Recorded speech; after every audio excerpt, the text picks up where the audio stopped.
Bueno, nosotros conocimos una familia en otra ciudad. Ellos se habían mudado de su ciudad y se establecieron allí en esta ciudad donde los conocimos. Él era un viajero, un vendedor viajero, él. Por esa razón se trasladaron de su ciudad a esta nueva ciudad. Y mientras tanto, su esposa en casa empezó a elaborar un producto típico de su región y tuvo excelentes resultados. Realmente la bendición de Dios estaba sobre las manos de ella. Crecieron en esa familia empresa, en ese pequeño negocio, crecieron, les estaba yendo muy bien. Y mire cómo Dios se anticipó. Mandó a alguien, un mensajero con un claro mensaje, claro y directo, que decía: no se unan en yugo desigual con ningún socio. Este negocio es dado por Dios para ustedes como familia. Sin embargo, pues el esposo, al ver que el negocio iba creciendo y las cosas se iban desarrollando, él dejó su trabajo pero obviamente quería que se expandiera el negocio familiar, rápidamente se expandiera y pasó por alto el mensaje de advertencia del Señor. Se unió con un socio que le inyectó recursos, capital. Bueno, abrieron ya casi como una microempresa y tal, pero pasado el tiempo, el socio se quedó con el negocio y ellos se quedaron en la calle. Así fue como los conocimos en un tiempo de consejería, porque él estaba muy molesto debido a que habían venido, el dueño del apartamento había venido con pistola en mano a cobrar el arriendo y amenazar a la esposa, porque ella era la que estaba en su casa con los hijos. Él había vuelto otra vez a las ventas a nivel de viajes. Entonces, esta historia me la recordó el Señor. No la tenía en mente, pero con base en el tema que vamos hoy a tratar, pues creo que nos ayuda, que nos ilustra, que nos ayuda a todos. Estamos en un tiempo de familia, de construir, de reconstruir, de reinventarnos, de salir verdaderamente adelante, de cambiar, de dejar estructuras, creencias que no nos están sirviendo y que nos están frenando en nuestro desarrollo como familia en todo aspecto, espiritual, relacional, financiero. Y esto vamos a mirar hoy una historia en el segundo libro de los Reyes y el capítulo 4, segundo libro de Reyes, capítulo 4, del versículo 1 al versículo 7. Y hemos titulado esta enseñanza: ¿qué tienes en casa? ¿Qué tienes en casa? Y gracias por las ayudas visuales que Jonathan nos ha provisto para esta enseñanza. Dice, segundo libro de Reyes 4:1, una mujer de las mujeres de los hijos de los profetas clamó a Eliseo diciendo: tu siervo, mi marido, ha muerto, y tú sabes que tu siervo era temeroso del Señor, y ha venido el acreedor para tomarse 2 hijos míos por siervos. Y Eliseo le dijo: ¿qué te haré yo? Declárame qué tienes en casa. Y ella dijo: tu sierva ninguna cosa tiene en casa sino una vasija de aceite. Y él le dijo: ve y pide para ti vasijas prestadas de todos tus vecinos, vasijas vacías, no pocas. Entra luego y enciérrate tú y tus hijos y echa en todas las vasijas, y cuando una esté llena, ponla aparte. Y se fue la mujer y cerró la puerta, encerrándose, encuarentenándose ella y sus hijos. Y ellos le traían las vasijas y ella echaba del aceite. Cuando las vasijas estuvieron llenas, dijo a su hijo, a un hijo suyo: tráeme aún otras vasijas. Y él dijo: no hay más vasijas. Entonces cesó el aceite. Vino ella luego y lo contó al varón de Dios, es decir, a Eliseo, el cual dijo, ve y vende el aceite y paga a tus acreedores, y tú y tus hijos vivid de lo que quede. Wow, esta historia de hoy nos cuenta de una mujer, pero no era cualquier mujer. Aquí nos dice que su marido era uno de los hijos de los profetas. Y Eliseo lo conocía cuando ella dice, tú sabes que él era siervo temeroso de Dios.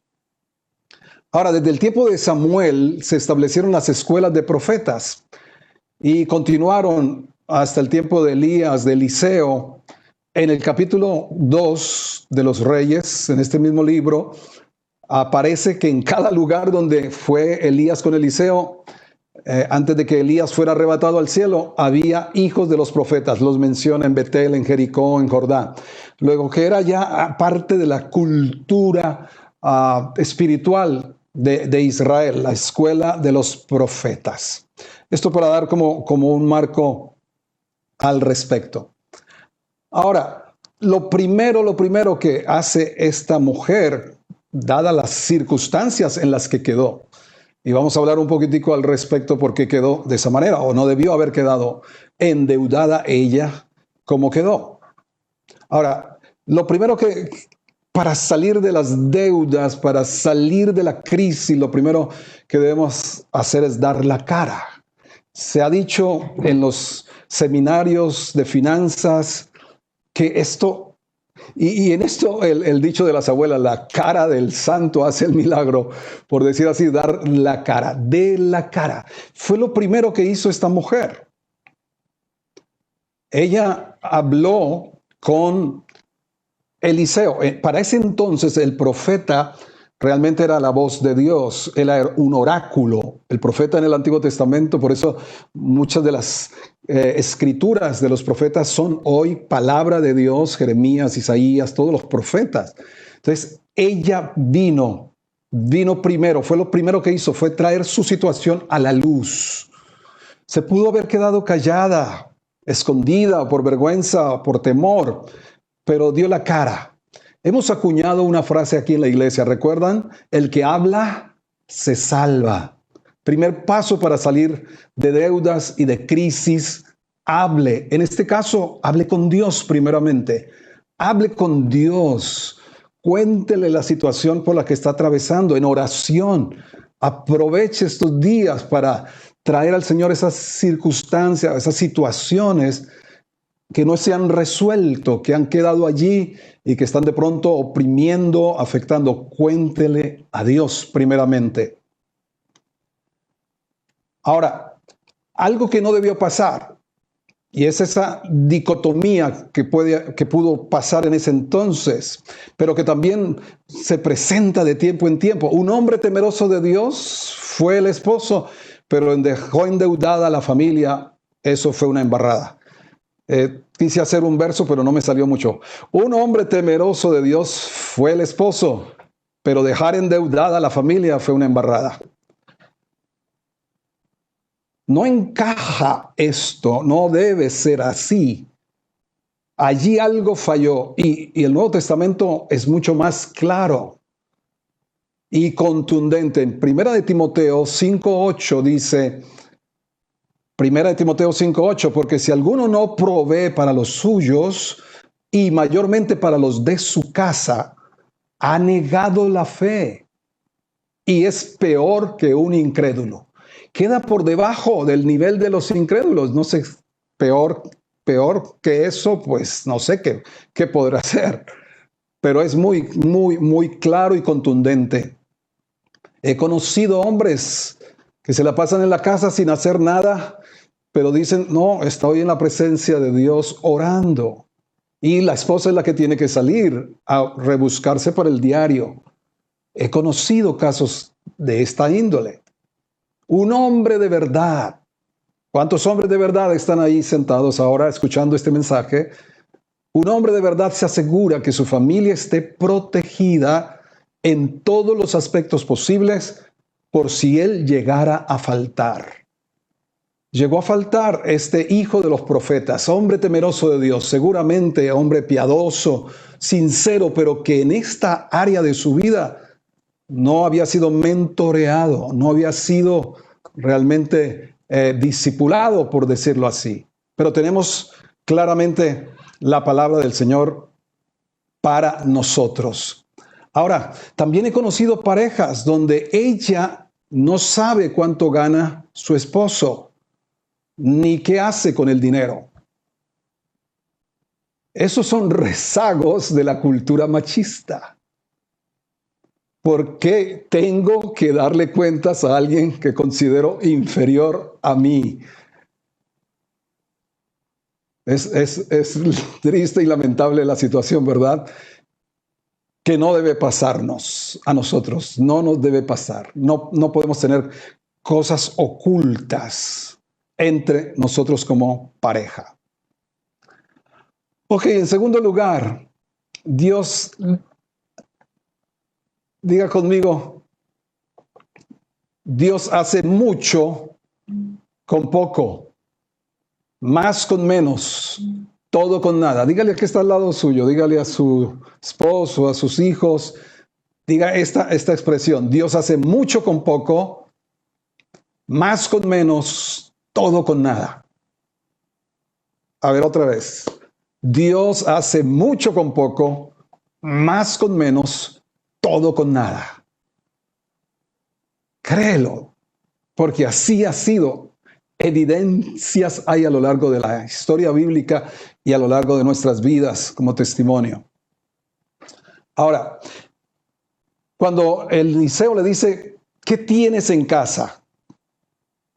Por la respuesta que da la mujer, pues da la impresión que subestimamos muchas veces lo que tenemos en casa. Ella que dice, tu sierva ninguna cosa tiene en casa, sino una vasija de aceite. Esto puede ser algo que nos esté pasando, que subestimamos muchas veces lo que tenemos en casa. Que ella pudiera decir, bueno, en mi casa tengo una vasija de aceite, nada más, pero comienza diciendo, tu sierva ninguna cosa tiene en casa, sino una vasija de aceite. Ahora, el aceite, que era posiblemente de oliva, era considerado un bien preciado en esa época. Mira el proverbio, rápidamente el proverbio 21:20. El aceite era considerado algo de mucho valor. Dice Proverbios 21:20, tesoro precioso y aceite hay en casa del sabio, mas el hombre insensato todo lo disipa. Este es un versículo para hablarnos del ahorro, mis hermanos. Tenemos que romper con la cultura de la deuda. La economía mundial está frágilmente sostenida a punta de deuda. Pero aquí tenemos un principio de la palabra, tesoro precioso y aceite hay en casa del sabio, mas el hombre insensato todo lo disipa, es decir, todo lo feriea, todo lo regala, todo lo vuelve fiesta. Ahora, otro versículo, Proverbios 13:23, otro versículo, dice, en el barbecho de los pobres hay mucho pan, mas se pierde por falta de juicio. Sobre esto vamos a hablar ahora más adelante un poquitico. Hay en el barbecho de los pobres. ¿Qué era el barbecho? Era lo que quedaba cuando Dios le dio a Israel una instrucción que cuando segara, cuando cosechara el trigo, dejara para los pobres. No todo se lo llevara, no todo lo recogiera, sino que dejara. ¿Se acuerdan de Ruth? Como ella fue a la hacienda de Booz y ella recogió el trigo que dejaban los jornaleros, los obreros de Booz, y llevó comida para su casa. El barbecho era esa forma en que Dios proveía para los necesitados, diciéndole a las personas que tenían recursos que no todo lo cosecharan ni lo vendimiaran, digamos, lo recogieran. Ahora, Pero también pudiera ser otro aspecto para considerar. Pudiera ser que en comparación de lo que debían como familia, una vasija de aceite fuera algo insignificante. Y debía ser una deuda muy grande porque el acreedor, dice allí, venía para tomar 2 hijos de ella como siervos. Ahora, según la ley, y esto está en Levítico 25, 39, 41, según la ley, cuando alguien se empobrecía, se podía alquilar, por decir así, como siervo a otro israelita, pero nunca lo debía tomar como un esclavo, sino como siervo. Y lo debería liberar en el jubileo, es decir, cada 50 años. Pero la deuda debía tener un tamaño para que 2 hijos pudiera llevárselos el acreedor para que fueran sus sirvientes.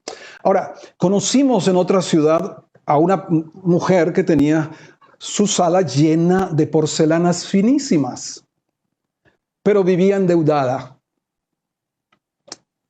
Pensaba yo, bueno, pudiera vender algunas de esas porcelanas y pagar, pero realmente había hecho de esas piezas ídolos y la tenían como esclava de las deudas.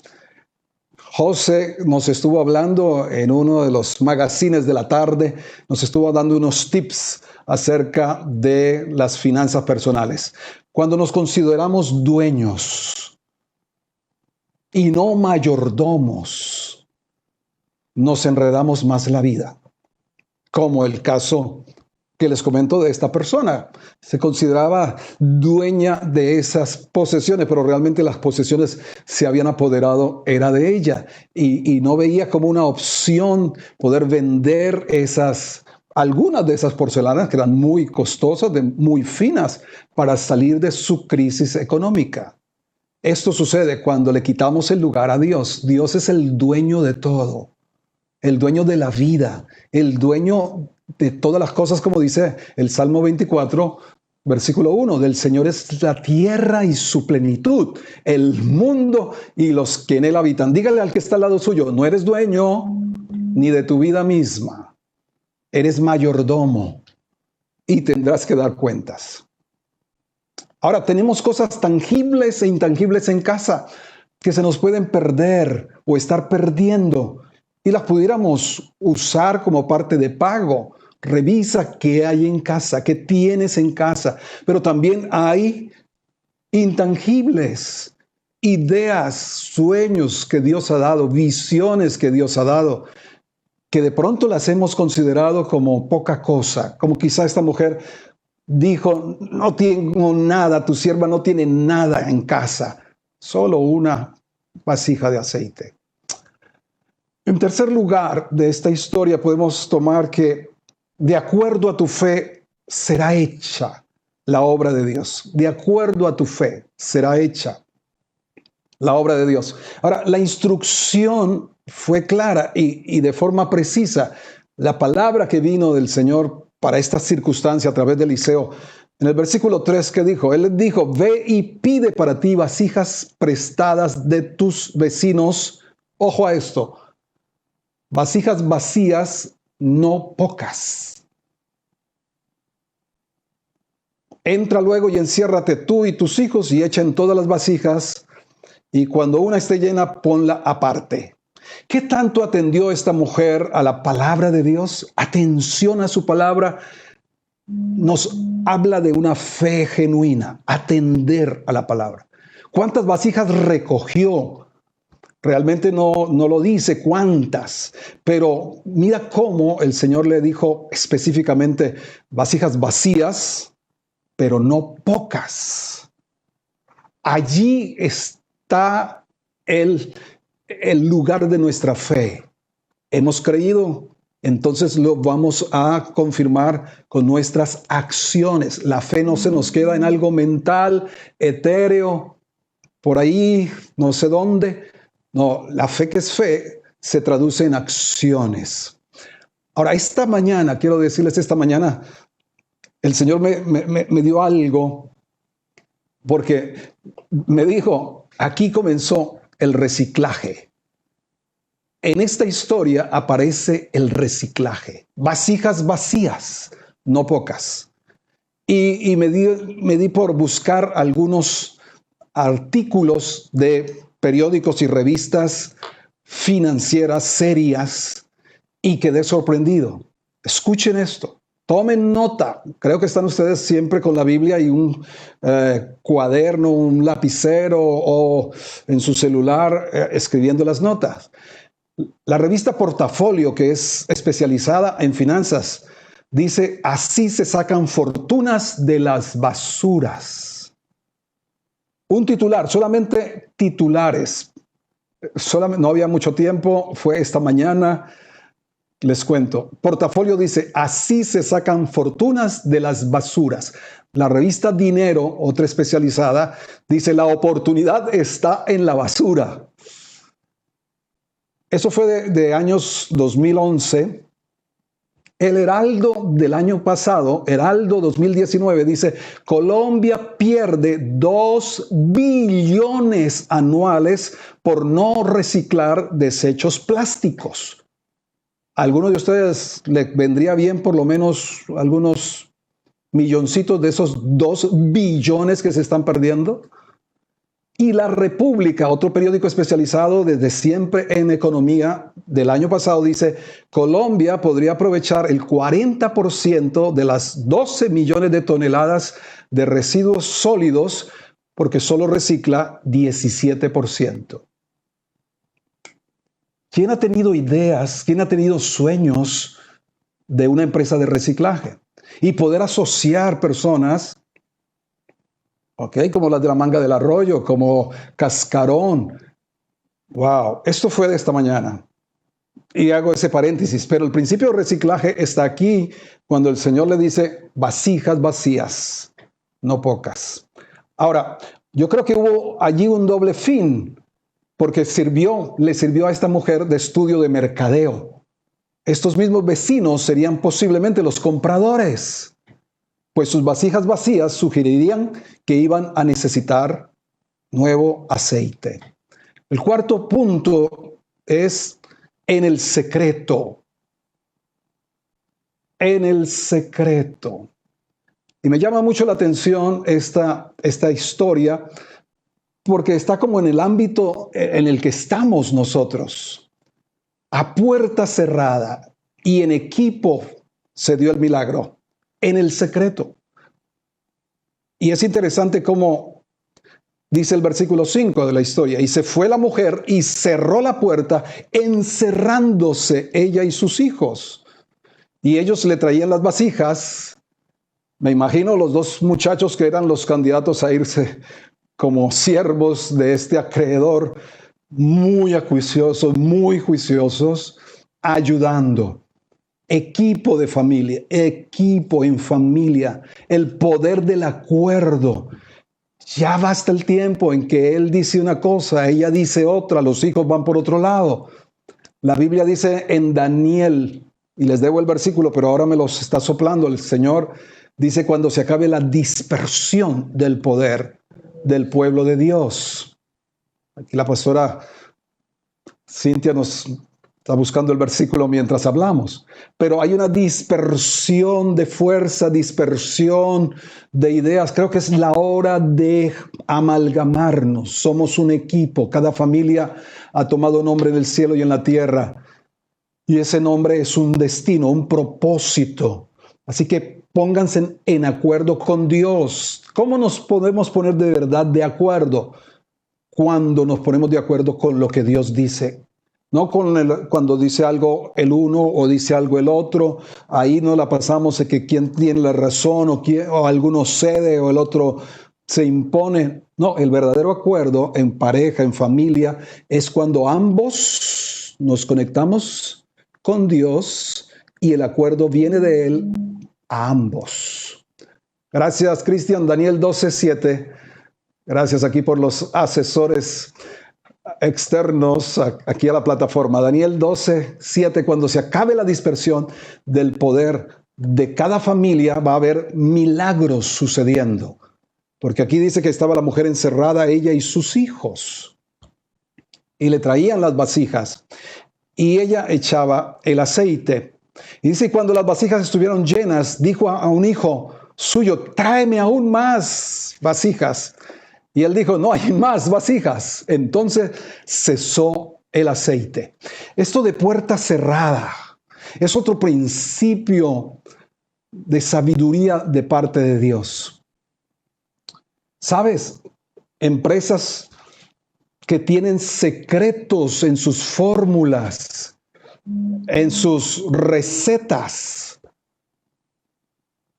las tienen secretas. Puse este otro eslogan: la fórmula o la receta que Dios te da debe ser secreta.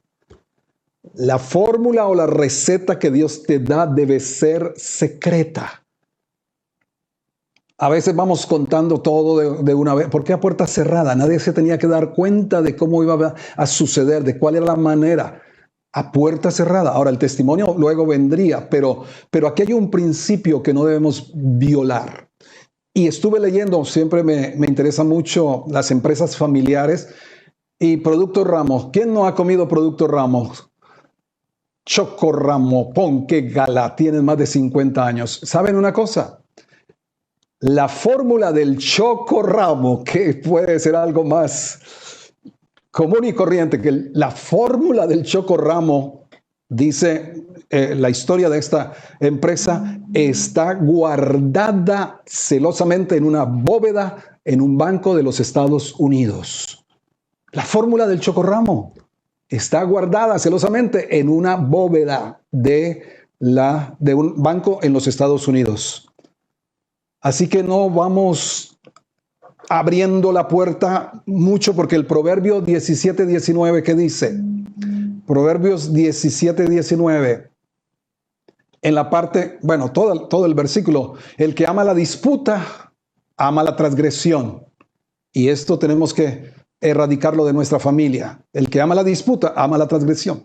Y el que abre demasiado la puerta, busca su ruina. Debemos ser sabios y entendidos. Las empresas, Coca-Cola y otras empresas, no han revelado su fórmula.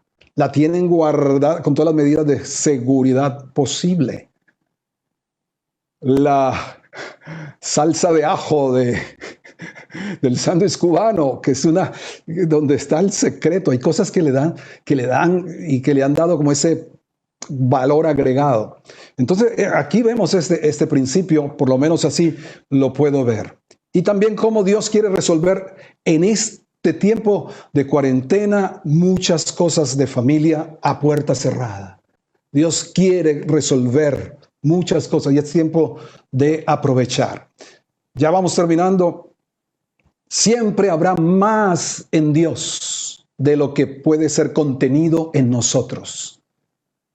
Ella echaba de su vasija, de su aceite, y se llenaron todas las vasijas vacías que había pedido prestadas. Pero quedaba más. Por eso le dice a su hijo, tráeme más vasija, pero ya se había agotado. Digamos, ya no había más vasijas. ¿Esto qué nos dice? Siempre, diga conmigo, siempre habrá más en Dios de lo que puede ser contenido en nosotros. No podemos limitar.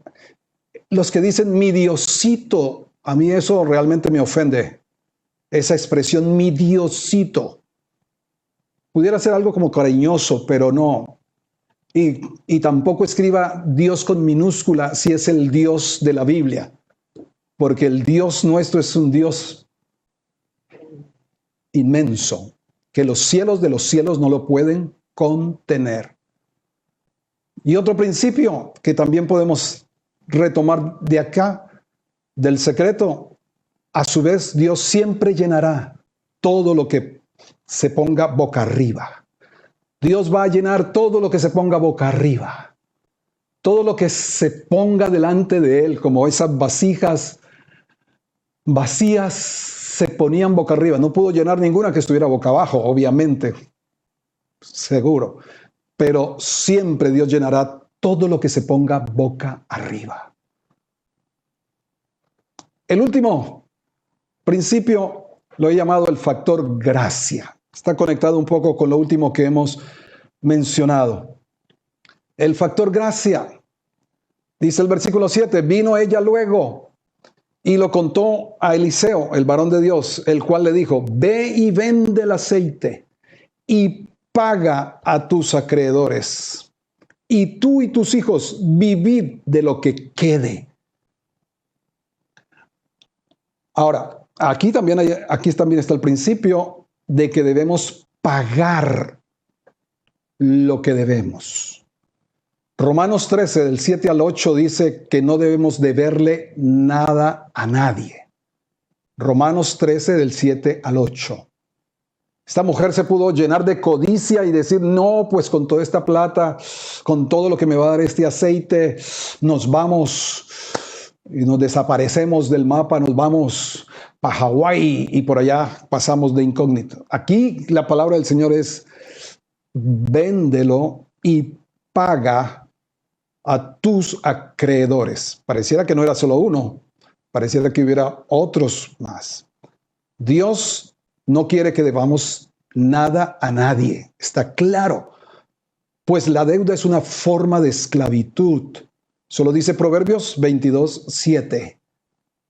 Y Él nos quiere verdaderamente libres. Eso dice Juan 8, 36. Repito, Dios no quiere que debamos nada a nadie. Romanos 13, 7 al 8. Pues la deuda es una forma de esclavitud. Proverbios 22, 7. Y este hombre se iba a llevar a estos muchachos siervos. Y el que no. Y Él, nuestro Dios, nos quiere verdaderamente libres. Juan 8, 36. Ahora, el factor gracia, ¿en qué está? Ella solamente vino porque tenía una deuda. Ella solamente vino a pedir ayuda a Eliseo, en nuestro caso, Dios, porque tenía una deuda. Pero ¿qué sucedió? Lo que Dios dio no solamente fue para pagar a sus acreedores. Lo segundo dice acá, y tú y tus hijos vivid de lo que quede. Ese es el factor gracia. Dios no nos da exactamente hasta aquí de lo que le pedimos. A veces veo esta actitud y esta condición en algunas personas en cuanto a la vida de oración, que solamente Dios es como, no, hasta aquí llegamos. Pues ese no es el factor gracia que opera en el nuevo pacto. Posiblemente en el antiguo así había sido, pero en el Nuevo Testamento no. Y la escritura que surge para esto es Efesios 3:20. Dice, poderoso es Dios para hacer todas las cosas, mucho más. Ese es el factor gracia. Cada vez que encuentre mucho más, abundantemente de lo que pedimos o entendemos, según el poder que actúa en nosotros. Ese es el factor gracia, que tenemos que echar mano, que necesitamos ensancharnos y no ser estrechos por el factor gracia. Efesios 3:20.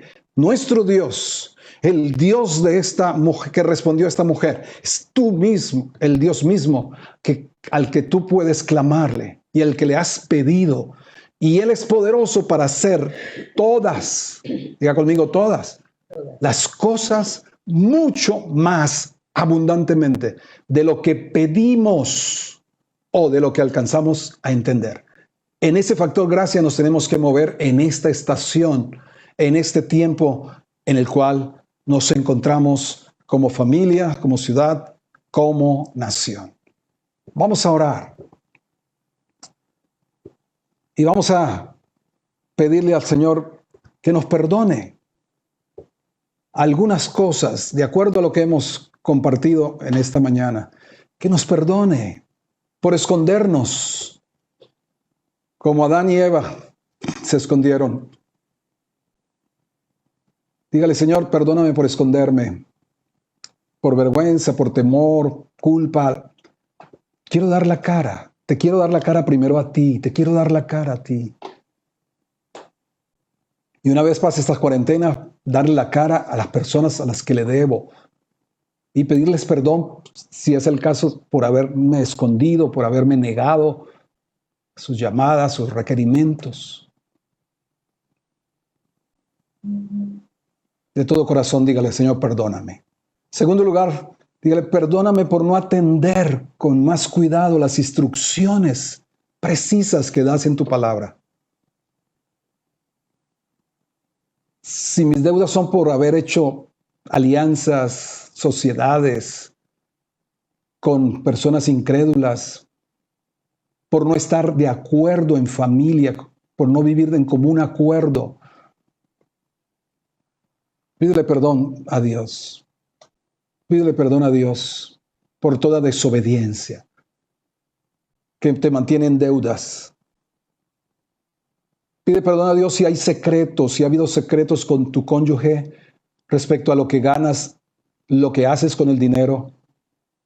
Pídele perdón a Dios si has tomado la actitud de este hombre de una vida piadosa, pero que se ha vuelto una vida pasiva, dejando que sea la esposa la que trabaje, la que se esfuerce. Pídele perdón a Dios por esto, por el manejo oscuro de los recursos. Tómele la mano a su esposa si la tienes ahí al lado y dígale, perdóname. Perdóname. Perdóname. Perdóname por un manejo oscuro de las finanzas. Otro perdón, perdóname por asumir el rol tuyo. Diga conmigo, no soy dueño, soy mayordomo. Me desato de esta mentira que no me da libertad de tomar las decisiones correctas en el tiempo oportuno. Y pedimos a Dios, después de este sincero arrepentimiento, para no volver a repetirlo, dice, Señor, restaura mi vida financiera. Danos la fuerza del acuerdo en familia para emprender, si es el caso, un nuevo negocio, una nueva empresa familiar. Y recibimos de ti sabiduría ahora e inteligencia espiritual para el manejo de las finanzas familiares. Recibimos ideas creativas e innovadoras y la fe para desarrollarlas en el nombre de Jesús, quien resucitó y está vivo. Amén y amén. Bueno, mis amados, muchas bendiciones para todos. Sigue este tiempo ahora, este tiempo con los niños para la tierra prometida. Han recibido ustedes un video muy especial para que lo puedan ahora desarrollar con sus hijos. Y estos principios que sean grabados en el corazón para una restauración, una restitución y una libertad en esta área tan álgida como es la vida de pareja, la vida familiar, la vida de las finanzas familiares. Y les recordamos la conferencia del 24, viernes 24, usted, su pareja deben estar allí. Si tiene amigos que no son de otra iglesia, amigos que no conocen del Señor, este es tiempo de cosecha para invitarlos a la conferencia del 24, viernes en la noche, 7 de la noche. Bueno, desde acá los bendecimos. Que el Señor les bendiga y les guarde. Que el Señor haga resplandecer su rostro y tenga de cada uno misericordia. El Señor levante su rostro y ponga su paz, su shalom, la plenitud. El shalom es la plenitud de la bendición de Dios. Lo contiene todo, lo suple todo, lo ministra todo en el nombre del Señor Jesús. Amén y amén.